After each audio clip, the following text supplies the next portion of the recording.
With the camera. Okay. Okay. I hope I can be able to get sound. And let me check real quick and see if anybody could be able to hear me now. Mm, I don't know if anybody could be able to hear me at this time.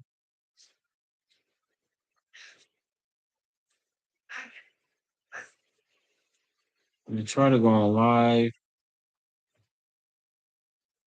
Me going on live. Let's see.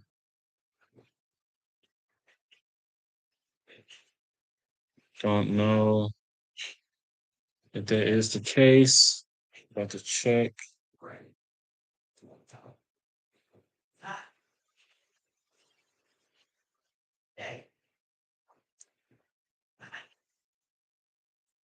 If you guys could be able to hear me, let me know if you can. Let's see. I think that you guys could be able to hear me. And if you can't be able to hear me, I truly apologize about that. But definitely want to say welcome you guys to a special edition of the Darren Jackson Show. I'm going to do a quick statement about what was being stated a couple days ago with Patrick Beverly. I'm going to also be able to go ahead and get a few people on Facebook and Twitter. Actually, not Facebook, but Twitter. I'm going to say a few things here and there.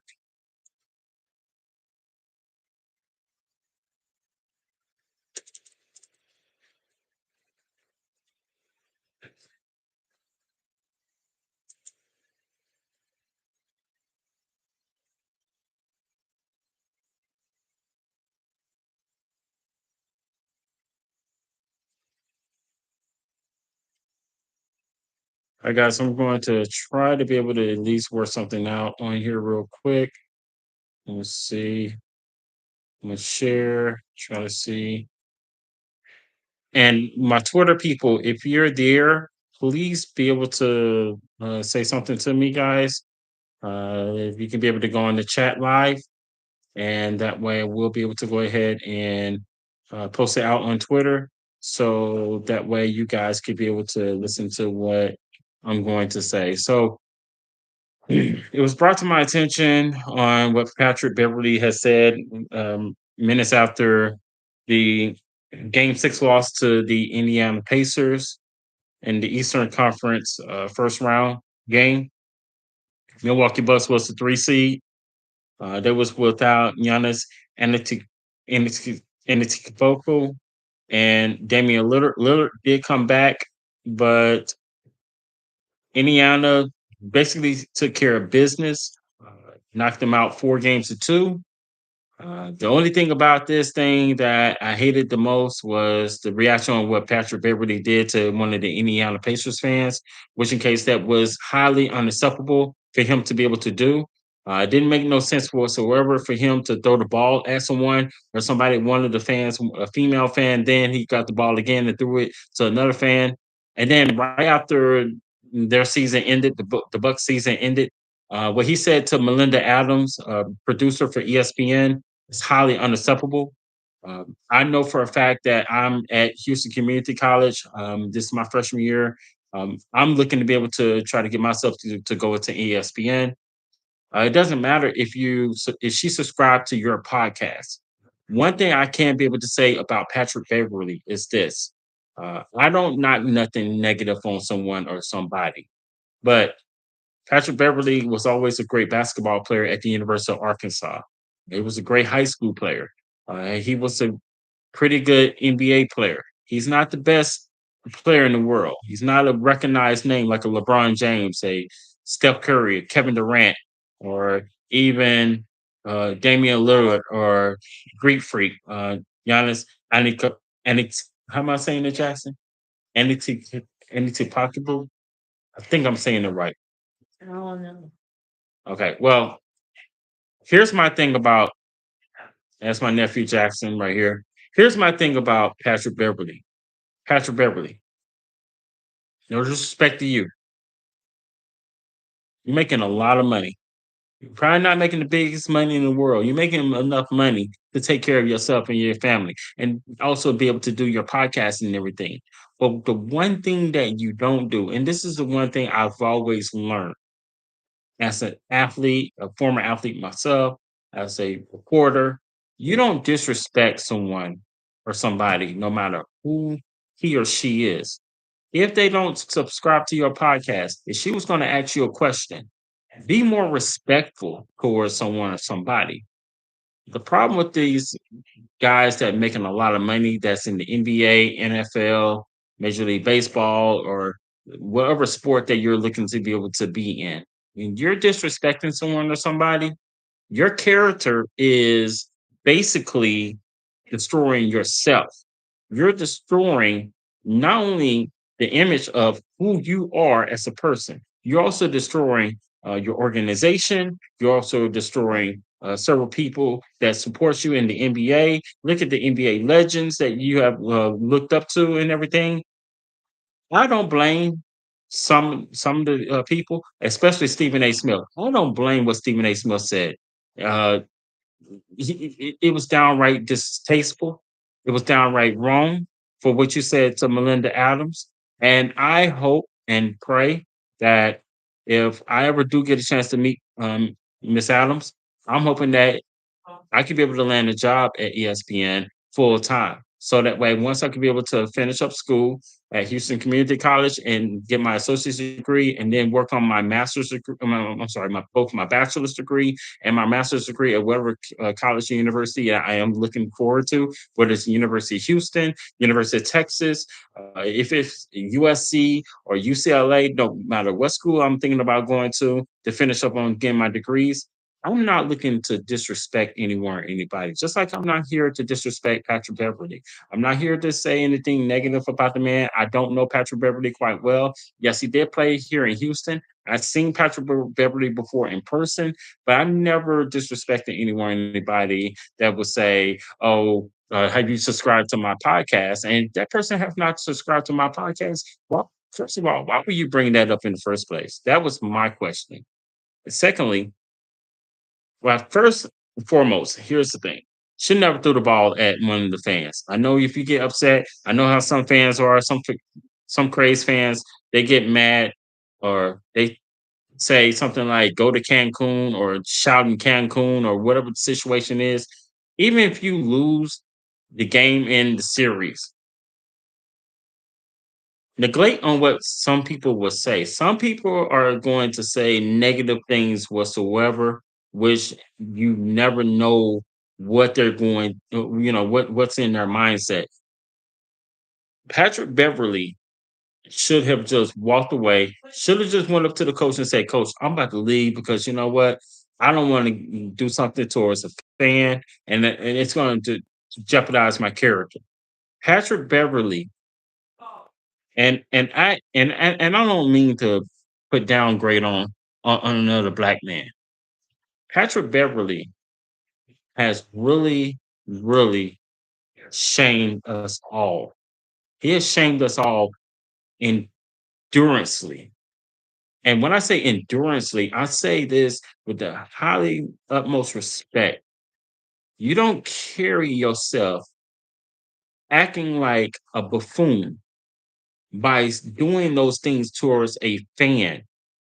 That right there tells me that what your mindset was on, you knew what you wanted to be able to do.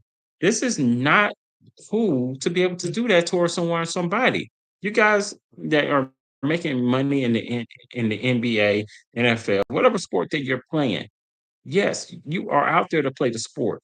Yes, you are going to deal with reporters that are going to try to talk to you and say, "Hey, what's going on with this situation?" Or if they ask you a question that didn't make no sense whatsoever in your opinion, there are certain things that you could be able to do to say, "Hey, you know what? I don't want to say anything." My thing, if I was Patrick Beverly, if she asked me a question, I would have said, "With all due respect, ma'am, no comment. I'm just going to go ahead and step away." I think that all the reporters should have stepped away when he said that comment to her. If I was a reporter, I would have stepped away. I would have walked away, and I would have been like, "Hey, you know what, man? Let's go ahead and go, y'all, because that's wrong for what he said." Because if I'm a reporter, I'm going to walk away. I'm going to say, "Hey, I don't like the way he said that," so we're going to walk away. Let him do what he wants to be do. That me personally, that's tyranny. That's tyranny towards your character and how you acted towards that lady who's been in ESPN for over 40 years. She's been in the sports business for well over 40 years. Before you even thought about, she has interviewed probably some of the greatest athletes in the world. And for you to go out and do something like that, that's highly uncharacteristic for yourself. And if and like I said, I don't mean to be disrespectful towards Patrick Beverly. I don't mean to say anything negative, but if I was his mother, I would highly be upset. If I was his wife, I would highly be upset. If anyone in the female family of his family, I would highly be upset because I would say to him, "What is your problem? Why would you say that?" And if he would have got an attitude, catch the attitude all you want. I'm gonna be honest with you. If I would have said something like that, I'm gonna be honest with you. My mother and my sister, would have got mad at me. They would have been like, "Why you said that? That was so stupid for you to say that." And then you would have thought and say, "Man, you know what? I was wrong for what I said." I get he apologized to Melinda Adams, but you know what?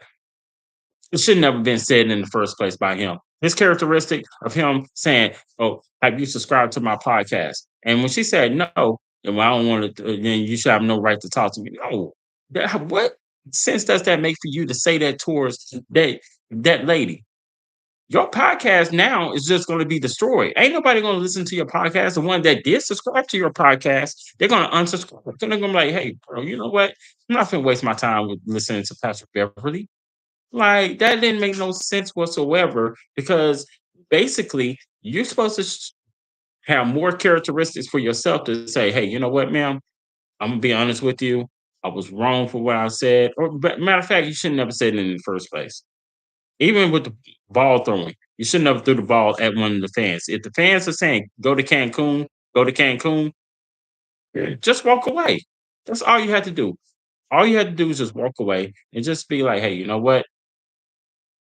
It's not my repertoire to say, you know, what goes on." If someone interview and say, "Hey, you know, you guys had a bad game, you had a bad series, and it's disappointed that you guys are knocked out of the playoffs. How do you feel?" And if I'm upset behind something, I'm basically going to just say, "Hey, no comments. I don't want to. I don't want to respond to anything, that's going to bring me out of character or anything like that." And highly wish that you guys could be able to respect my wishes. And if the fans or the reporters are getting too heavy for you, it's easy to walk away. I'm not saying that it's the best thing for you to just say, "Oh, you're just going to snap on the whole entire world and thing." But it's just easy for you to just walk away and just say, "Hey, you know what? Go to the owner, go to the GM, go to your head coach and say, 'Coach, look, this fan asking me this kind of question. I don't want to be the person that is going to say anything negative towards him or her based on this question they just asked me.'" There are so many questions that NBA reporters or uh, ESPN reporters or any other reporters that's outside of the NBA, they will ask ill illogical questions that you'll be like, "Hey, what was that kind of question? Why we ask that dude that kind of question?" That is a silly question. It is a dumb question, but there's ways that guys can be able to do that, you know. And like I said to Melinda Adams, I really applaud her for uh, being the kind of person that she is. She's being highly respectful. She I only tried to respect him the best way possible, and then he was edging on talking about get the camera away from him or get the mic away from him. If I was all the other reporters, like I said, I would have walked away from that situation because that situation was highly unacceptable and it was highly undurable. And I don't like it when certain athletes, and I'm not picking out the race call or anything like that, guys, because there are a lot of athletes everywhere that will say something negative towards a reporter. Look at what Ryan Leaf did to one reporter. Um, there are a lot of other reporters that have done a lot of ill, ill-advised things, but to downgrade someone because he or she did not subscribe to your podcast and you worrying about your podcast and you guys did not be able to get back into the series against the Pacers, it was highly unacceptable. And the only thing I want to be able to say this before I close this thing out, guys, is this to the younger athletes. Kendrick Perkins was right. Be careful what you say towards your the reporters because it's going to hunt back on you. And Stephen A. Smith said the same thing. He said it was highly distasteful on what Patrick Beverly did. I remember when Patrick Beverly was out here in Houston. I remember when he had the fake chain and everything, and he was going to the clubs and everything out here in Houston. And Patrick Beverly was an okay player, but his character was a main problem within his situation. And I don't know how he's still staying in the league. If I'm the NBA, if I'm the president of at the NBA, Adam Silver, um, I really want to say this. I think Patrick Beverly should be suspended for at least 25 or 30 games, half of the season, actually, because you don't throw the ball at a fan twice because you're upset because people are saying go to Cancun or whatever the fans are saying. If fans are using racial slurs, walk away. You don't have to throw the ball at people, at their heads and stuff, especially a female. And I would heavily punish Patrick Beverly, take money out of his pockets. And I don't mean to take money out of the pocket so that way he won't be able to feed his kids. If he has kids, which I'm quite sure he does, and he has a family and everything. But you need to set an example, NBA, and let these guys know, hey, you're not bigger than the game it is. So, with that being said, I think Patrick Beverly should be suspended for if they do 5 or 10 games. It's slapped to the fans' face, and it's also slapped to Melinda Adams' face. But I don't think they're going to punish him because of the Melinda Adams situation, but I think that what they're going to do is they're going to go ahead and be able to do a punishment with him about what he did to that fan. So what I would like to say is this: he should be suspended at least 15, 20 games. If I put at least 15, 20 games, the severity I would say is suspend him for 25 or 30 games. But if 15, 20 games would do, I would say that would be a little bit more reasonable because that way it could teach him the values of, hey, you know what? I don't want to make the same mistake. And then when you're talking about your podcast, Patrick Beverly, I really hope and pray that you can get your life changed in a better way, and you should be able to apologize. And if somehow, some way you do retire, I don't know if you're going to land a job in broadcasting or if that does become the case. I think that people are wanting to be very careful on how they're going to hire you because of the fact of what you did and what you said to Melinda Adams. Because if you go in the near future and say, "Hey, I need to get my podcast show on ESPN," and if ESPN turns you down because of that situation, you can't be mad at nobody but yourself. You're at your own fault when you make bad mistakes and making bad characteristics of yourself when you're trying to brand yourself. And I learned from a very wise man that marketing yourself is very important if you're learning how to be able to do things the right way. If you're doing things that's wrong and you're mistreating people wrong and you're trying to market yourself and people have a red flag on you, you're not going to get nowhere down the road. Well, I'm going to go ahead and wrap this up, guys. I'm just going to be able to say this that I'm definitely going to keep my prayers with Patrick Beverly. I'm not going to try to badmouth the man or anything like that. Because, like I said, I don't know the brother quite well, but I just wish that somehow, some way, he'd be able to get his life changed. As Malinda Adams, I hope and pray that she, um, stay strong. And I really applaud her on the fact that she tried to be more respectful, but she is a producer with ESPN, and I'm hoping that maybe one day in the near future that I could be able to have my own podcast show. And if that does happen, I hope that Melinda Adams will be able to watch this. And I just hope that if I ever get a chance to work for ESPN, to have my own podcast show, I would love to be able to do so. But in the meantime, guys, I'm going to go ahead and wrap this up. But you guys have a wonderful and happy Cinco de Mayo. And please pray for me as I'm getting ready for my finals for this week here, at Houston Community College, and I'm getting myself ready for the summer so I can be able to do some summer school. But in the meantime, you guys have a wonderful day, and may God be with you all.